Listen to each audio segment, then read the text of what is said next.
Thank you so much. Hi, everyone. So, 36.5, A Durational Performance with the Sea, is a series of 9 site-specific performances and video artworks made in collaboration with communities around the world, where I have stood in bodies of water for a full tidal cycle between 12 and 13 hours each time.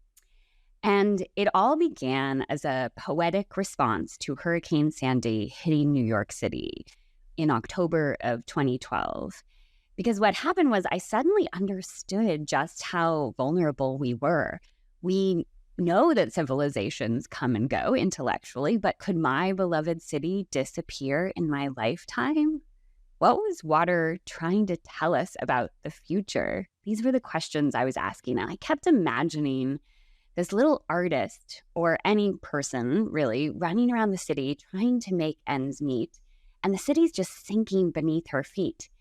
And I kept on thinking about this parallel between the struggle for an individual to survive on a daily basis and the struggle for humanity to survive in the face of the climate crisis. And then 9 months later, I'm up in Maine, and I realized that the tides could function as a metaphor for sea level rise. So one day I walk out at low tide and I let the water rise up to my chin, and then I let it go back down again over the course of 12 hours and 48 minutes. And I didn't know if I would make it through this whole cycle, but there was an important moment when the water was high and I understood in my body just how connected we all are. And I thought, if I'm this little person in New York City thinking about these things, what is someone in Bangladesh or Kenya thinking about? And I promised myself that if I made it through the cycle, I would create this in collaboration with communities around the world. And so that's what happened. 9 years, 9 bodies of water, hundreds of collaborators, thousands of participants, a global project with a local approach. And here's what I learned. I learned about deep listening to the water, to the more than human world, to the people and all other living beings who live near the water. And from my Indigenous collaborators around the world, I learned about decentering the human. We're just one species after all, and reframing water as our kin and relation rather than as a resource. And they really taught me about engaging in daily practice of gratitude, reciprocity, asking permissions in relation to the water, the land, and ancestors. And I learned about deep time and long-term thinking.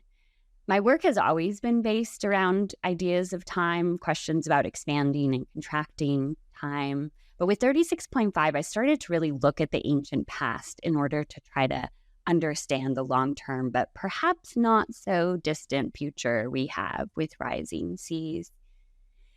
And then on an individual scale, I learned about feeling time as a sensory experience, because it's one thing to consider climate change intellectually, and it's a completely different thing to feel the water rise on your body over the course of a day, or to witness this happening, because we know everything is temporary and we're only here on this planet for a short amount of time.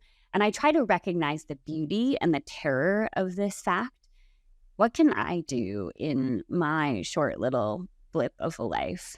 And for me, it's about tracking time, literally and symbolically, on my body, and then connecting with as many people as possible, inviting them to experience this with me. In this act, I find some hope. So now that the performances for 36.5 are complete, there's several outgrowths, exhibitions, and a book, etc., things happening. But I'm following one new thread to explore ideas about living in ecological time more of the time. So I'm curious to see if I can possibly let go of the mechanical clock and find a tidal clock in my body.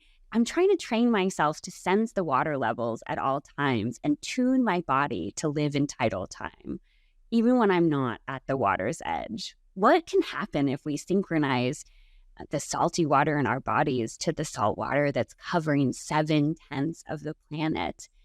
Could this help us be better prepared and adapt to a future with more water? What if we just need to tune in? Thank you so much.